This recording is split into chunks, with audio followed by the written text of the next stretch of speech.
Okay ka lang ba? Ha? Okay ka lang? Nasaktan ka ba? Ha? Tamaan ba kita? Ipili ka ba? Kamusta ka? Oh, huwag ka na umiyak. Hoy, hoy! Anong ginagawa mo sa anak ko? Bigla ko siya kasi tumawid eh. Wala naman yata. Nasaktan ka ba, anak? Baka napilayan to. Sabi mo sa akin, baka masakit.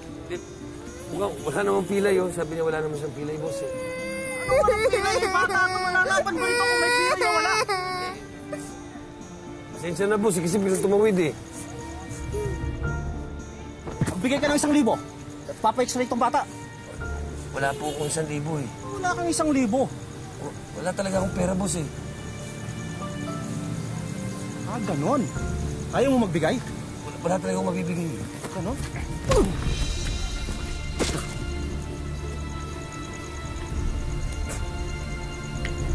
Tago ka, ha?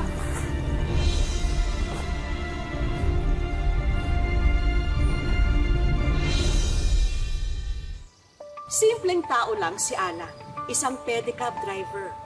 Ang bawat padyak niya ang bumubuhay sa kanyang pamilya. Pero sa tinatahak niyang daan, hindi maiwasang malubha. Kakayanin niya kaya na ipagpatuloy ang biyahe ng buhay kung tila bigat ng buong mundo raw ang kanyang pasahero? Magandang araw po mga kapuso. Ako po si Vicky Morales at ito ang Wish Ko Lang.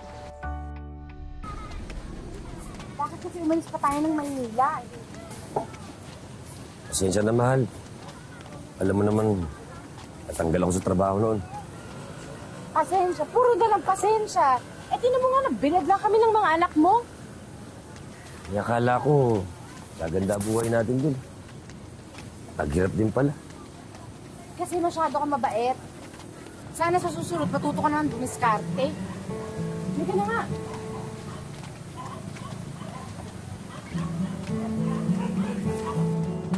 Anong ginagawa niyo rito? Ate, hindi mo ba natanggap yung text ko? Alin? Yung dito kayo titira? Hindi pwede, no? Dave, bakit naman? Kaya nga di ko sinagot yung text mo, di ba? Kasi ibig sabihin, hindi pwede. Ate, saan kami matutulog? Aba, problema niyo na yun. Wala akong pakialam sa kayo matutulog. Teka nga. Hindi na naman sa'yo iniwan tong bahay na to, ah. Ang alam ko sa inyong dalawa ni Alan, iniwan itong bahay na to. Kaya may karapatan din si Alan sa bahay na yan. Aba, kung gusto mo maghabol, di maghabol ka. Wala akong pakialam. Gagawin ko talaga yan. Ay, di gawin mo! Alam mo, napakagahaman mo nung sinusunan mo lahat ng pamana. Gahaman ka! Hindi ako gahaman! Ano? Iniwan mo ako! Sandali, ha? Hoy! Alam mo, papapayag na ako dapat na dito kayo tumira? Pero dahil sa ginawa nitong asawa mo, manigas kayo, magtulog kayo sa kalye, wala akong pakialam sa inyo! Hoy! Shirley, lumabas ka! Buksan mo ba? Shirley! Ano ba? Ikaw ano? Hahayaan mo lang siya na ganyan-ganyanin tayo? Hindi mo lang ipaglalaban yung karapatan natin. Saan tayo titira ngayon ng mga anak mo, ha? Saan tayo? Anong kwenta nito? Shirley! Shirley, ano ba? Lumabas ka!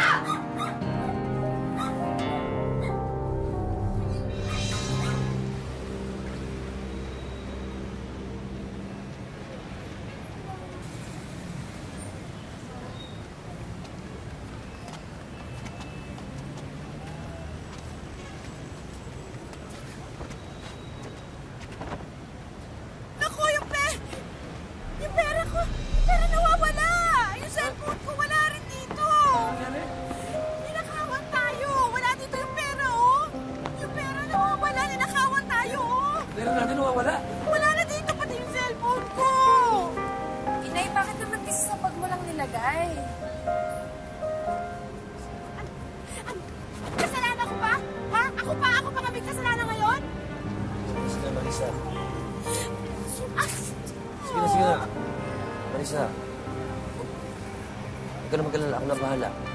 Magdidilahin siya na lang ako. Alis, yan, si mama ko. Sige na. Sige na,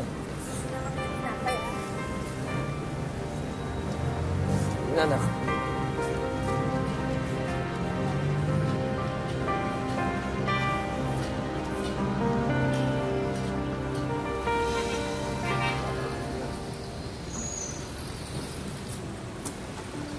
Hoy! Anong ginagawa niyo rito? Teritoryo ko to, ah! Brad, pasensya na. Pati hindi lang pangangailangan. Ito ka mag-alala. Bukas din ako babalik dito. Hindi, walang pasipit siya dito. Akin na yan! Akin na yan! Brad! Akin na yan! Ano ito? Akin na yan! Babalik dito, ha?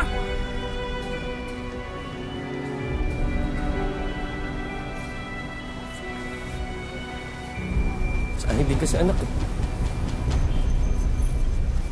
Mahal. Saan ba kayo galing? Eh, kanina pa namin kayo nahanap. Eh, dito pala kayo lumipat. Tinapay. Mga anak, kain na kayo, kain na kayo. Nabiting natin. Buti na nga lang. May nakita kaming tindera sa may grocery. Awa yata sa amin, nabuta kami ng pera. Swerte nyo naman. Ano naman? Ikaw, Mahal. ano? Ikaw, Alan, tigilan mo ako sa mahal-mahal mong yan, ha? Hindi ito yung buhay na pinangako mo sa akin. Yung pinakasalan mo ako, alam ko ba na ititira mo kami sa sidewalk? Bigyan mo naman ako pagkakataon. Alam ko naman ihirapan ka rin eh. Nahihirapan? Malamang! Sa sidewalk tayo nakatira, oh!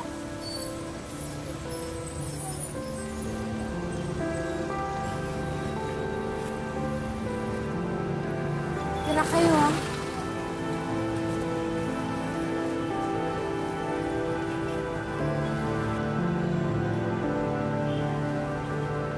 Dahil wala ng ibang masilungan, ang lansangan ang naging tahanan ng pamilya ni Ala. Pero hindi rin nagtagal nang magising sa katotohanan ang ama na papanganib dito. Ano yun? Ano yun? Naku, mabatag, bumisig ka! Alan! Alan! Bumisig ka dali! Parang awa mo na yung makamat tayo. Maging okay na sa tayo. Maging tayo. Ano ba? Ay ka na! Ano sa tayo? Bilisan nyo, bilisan nyo! Bilisan niyo!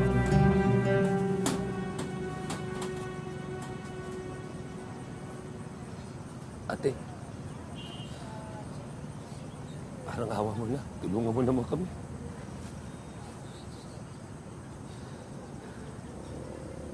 Balita ko, meron daw barilan kagabi. Handong kami, ate. Nakita namin lahat ng pangyayari. Kaya nga na, nandito kami para makaawa sa iyo. At na rin si mga pamangkin, baka kung ano pa mangyari sa kanila eh. At nag-aawa ka naman sa akin, eh. Te, hindi ko na alam gagawin ko eh.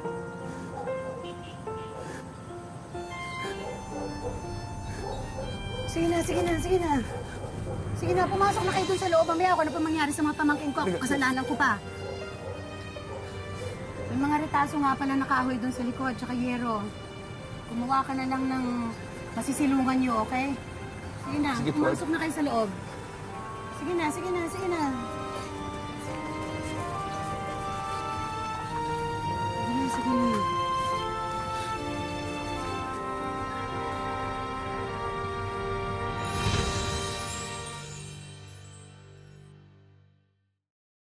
Wish ko lang.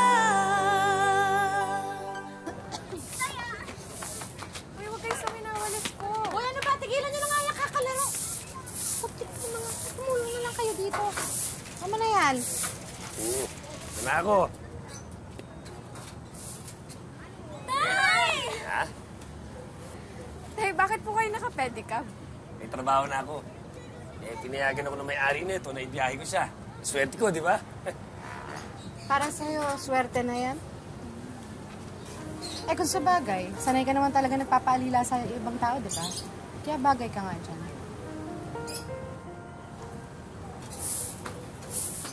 Alan!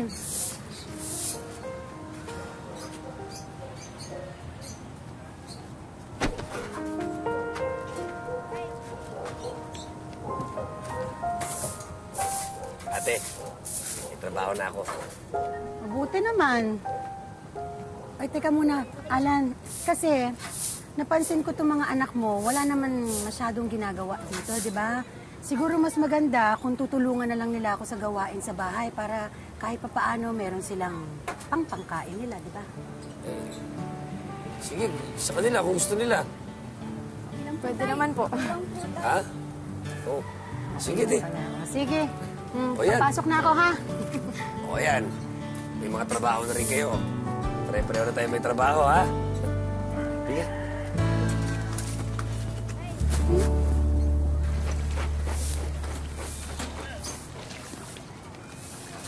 Uy, ayusin mo naman yung paglalaba mo. Tanggalin mo maigi yung mancha, oh. Kukuskusan ka naman po ng Laki na nito, hindi ka na maglaba. Hoy, tigilan mo muna yan. Kuha na mo ako ng tubig. Walang tumutulo dun sa gripo. Bilis! Ayusin mo nga pag-escoba dyan. Kayo naman ang gumagamit dyan, di ba? Kaya nga laging mapanghiyan eh. Pagkatapos ng bilisan mo dun sa labas dahil lumalakas na yung ulan, kuhanin mo yung mga sinampay. Oo nga pala, Alan. Nakausap ko yung classmate ko dati, si Melinda. Tutulungan daw niya ako mag-abroad. Mag-abroad ka? Bakit ka mag-abroad? Bakit? O, di para iahon tayo sa kahirapan. At para hindi na rin inaalila ng kapatid mo itong mga bata. Eh, di ba, mahal ang bayad sa mga yun. Eh, pwede naman natin utangin yung placement eh. Tapos tsaka na lang babayaran pag nandun ako.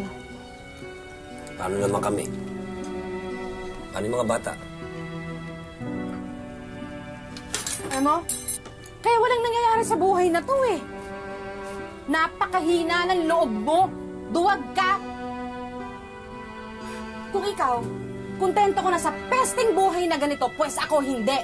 Basta, mag-a-apply ako.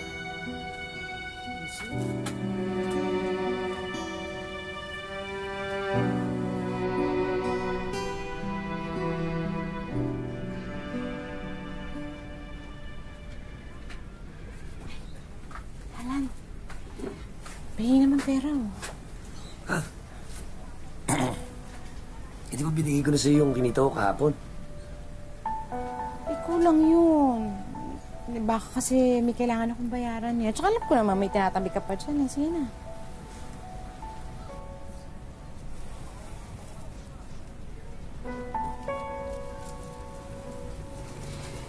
O sige. Alis na ako ha.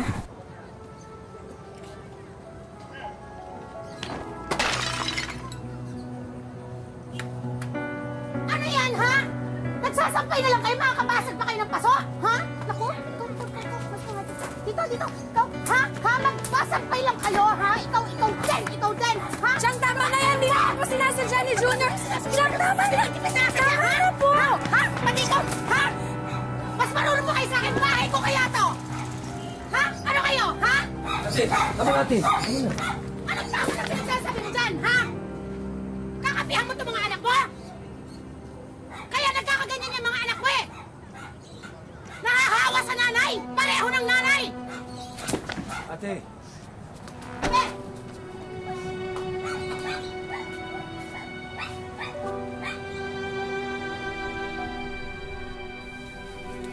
Tay, totoo po ba yung sinabi ni nanay na duwag kayo? Uy, Alma, namang tanong yan. Totoo yun. Duwag ako. Talagang takot ako makipag-away. Takot ako makipag-away kasi takot ako makulong. Dahil kapag makulong ako, eh sino mag-aalaga sa inyo? Ay. Oh, ito na pala nanay nyo. Pagmano kayo? Hindi na, pagod ako. Eh, Alice, maganda mo nga nang makakain ng nanay mo. Sige na. Hindi na rin, busog ako. Kamusta naman lakad mo? Okay naman. Eh, nasa iyo na ba yung mga papeles na sinabi mong makukuha mo ngayong araw na to? Eh, hindi pa nare-release eh.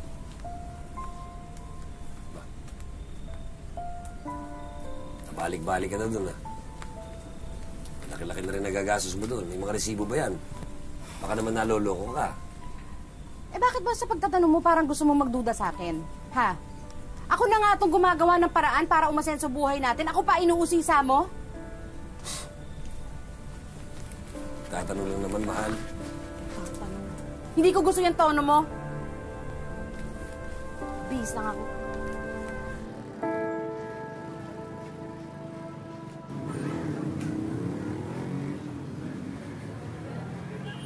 Alan! Pwede ba tayo mag-usap? Ano po, ate?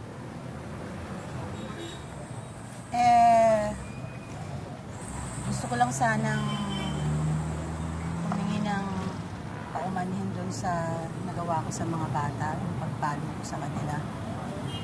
Susubukan kong na yun maulit. Tama ka naman eh. Nadadamay lang sila sa galit ko kay Marisa.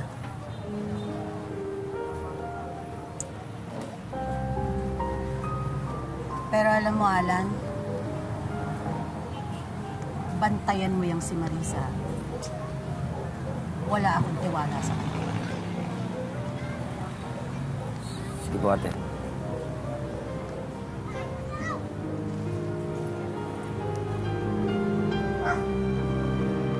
Sensya na. Sige na.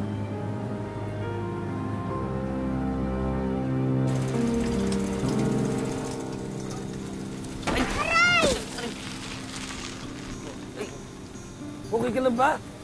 Ha? Okay ka lang? Nasaktan ka ba? Ha? Tamaan ba kita? Ipili ka ba? Kamusta ka? Huwag ka umiyak. Hoy, hoy! Anong ginagawa mo sa anak ko? Bigla ako siya kasi tumawid eh. Wala naman natin.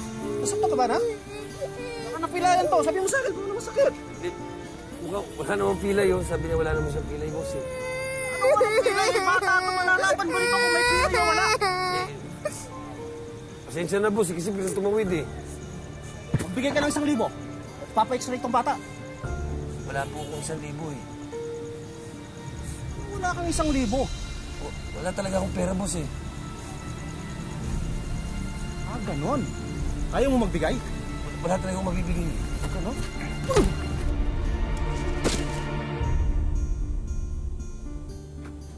Ano nangyari?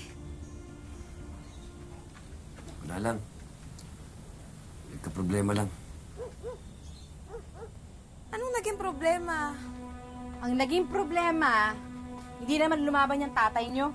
Masanay na kayo dahil... Hindi po duwag ang tatay ko.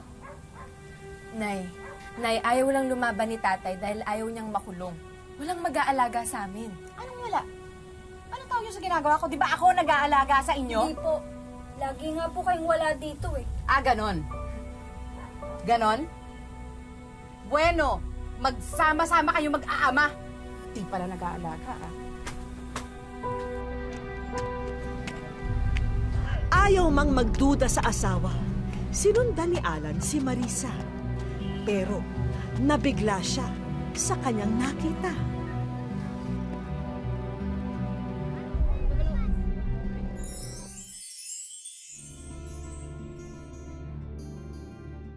Wish ko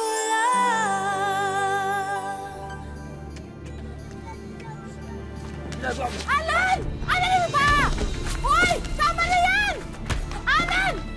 Hoy, tigilan niyo na to! Ay! Ano ba? Alan, tama na! Alan! Tama na!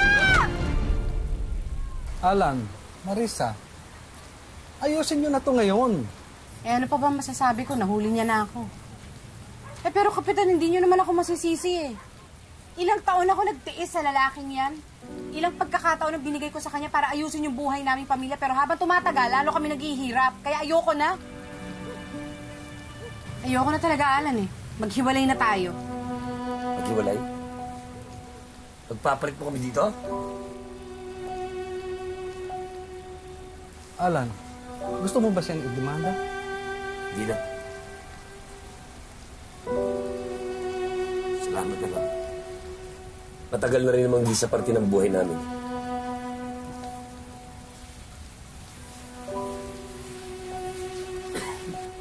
Alis na kami. Halika na. Desidido na si Marisa na makipaghiwalay kay Alan. Masakit man sa mag-aama ang ginawa niya. Kailangan ni Alan magpakatatag para sa mga mahal na anak na naiwan sa kanya.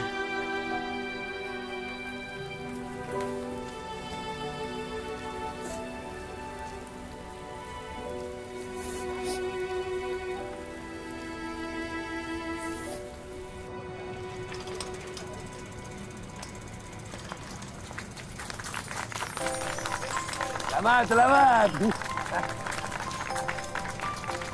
Ha?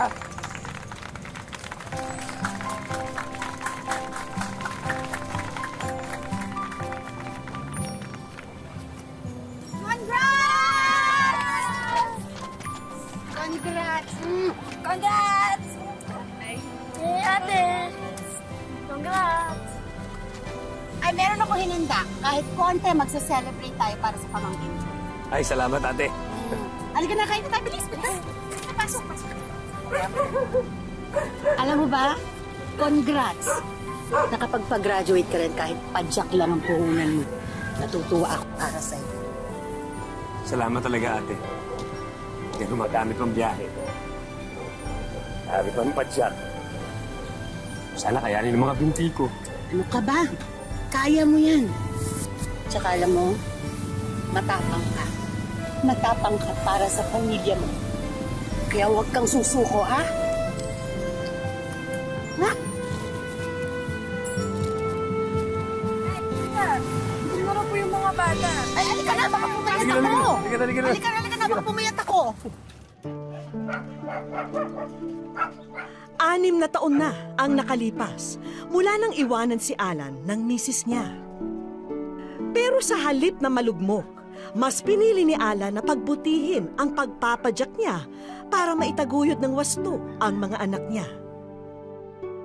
Sabi ko lang sa mga anak ko, sama-sama tayo rito. Na kayong pag-aralin. Pero aminado ang haligi ng tahanan na hindi madali ang makalimot at magpatawad. Hindi ko kaya patawarin yun. Mahirap yun. Niloko niya ako eh. Ako ginagawa ko sana para mapag-aral yung mga bata. Pero siya iba. Hindi ko nakita sa kanya gabayan yung mga bata para hanggang lumaki. Ako ang naggabay sa mga anak ko. Hanggat may lakas pa siya, araw-araw pinapasada ni Alan ang pedicab. May boundary siyang binabayaran sa may-ari nito. Ang natitirang kita ay pinagkakasya niya para sa pamilya. Palati lang yung kilo, yung bigas. Lating kilo lang, pagkakasaya na namin yun. Tapos yung ulam, bili-bili na lang kaming luto. Yung binibili ko nga lang dyan, tag-10 piso eh. Dito sa pinagtagpi-tagping tahanan ito, nakatira ang mag-aama.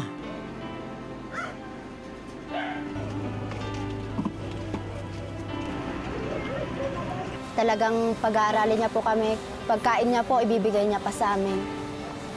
Sobrang bait niya po sa amin. Dahil may asawa na ang nakatatandang kapatid, ramdam ni Alma ang responsibilidad niya bilang anak.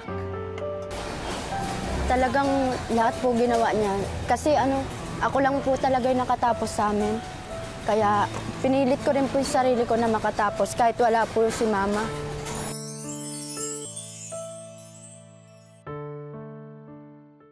Sa aming pagbabalik. Ay, tatay! Welcome sa wish ko lang! Wish ko lang! Habang nagpapadyak, isang pasahero ang pumara kay Alan. Lina?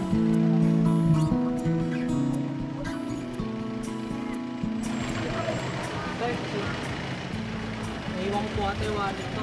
Tama na lang po. Oh, sige. Meron lang po ako sa kasama. Tatabi ko lang. Niyaya na lang ng kanyang sakay na sumunod si tatay sa loob ng court para ibigay ang bayad. Pero lingid sa kaalaman ni tatay, ang lalaking ito ay aming kakutsaba.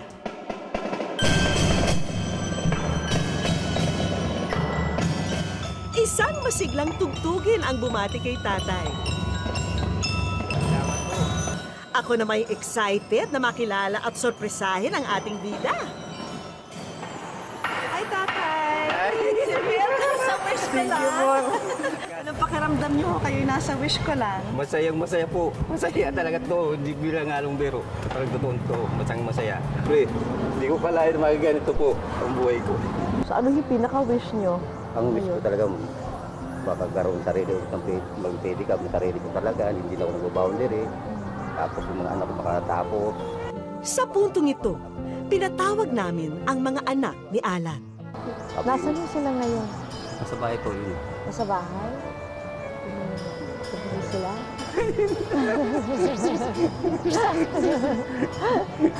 Sige. Ito yung paborito ko. Ito ba talaga ang buenas sa buhay, ha? Tay, meron ay papakita sa inyo. Tingnan niyo ito.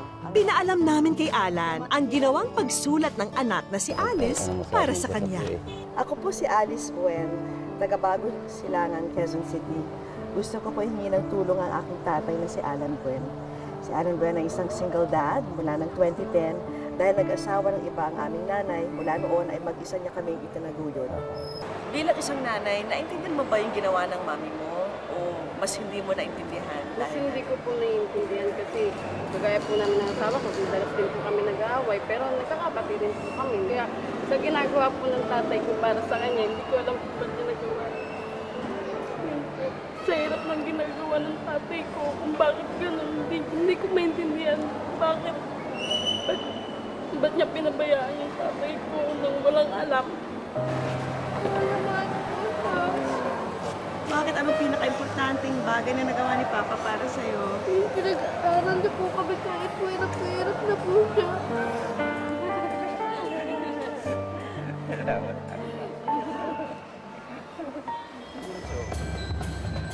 O tay, hudyat na to para magdiwang dahil tignan nyo ang una naming regalo. May sariling pedicab na kayo. Wow! Tay, di ba sabi niyo wish ko ito? Sa inyo na ho yan. Ganda! Gusto niyo i-try? Gusto i-try? Kakaroon ng sarili, hindi na boundary. Ito, nagkaroon na ako sa galing sa gusto lang. Number 1 po kayo sa ako. Thank you. Ang saya ko nito.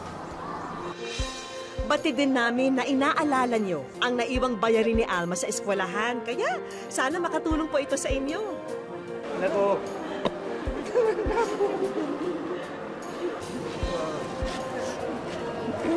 Thank you. Salamat tayo nito. Thank you po, Mom.